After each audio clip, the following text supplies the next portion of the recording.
à Paris est presque déserte. Il n'y a pas beaucoup de monde, il y a quelques centaines de manifestants tout au plus. Qui sont-ils?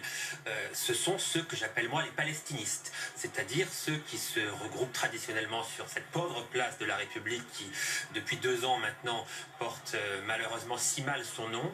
Alors qu'elle est gravée à la gloire de la République et qu'on est en train de la souiller en fait.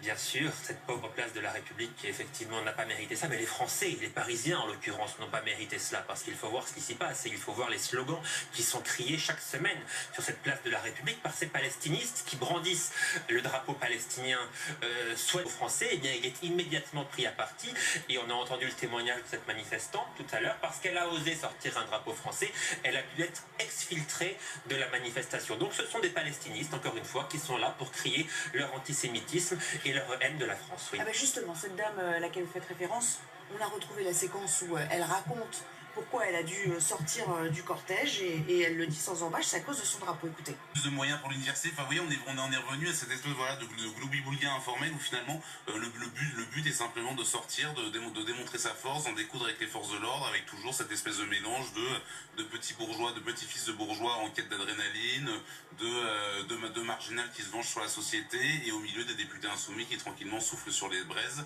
et qui envoient un message qui est: la rue est à nous, la rue nous appartient, il n'y a pas de place pour d'autres contestations que les nôtres dans les rues de France.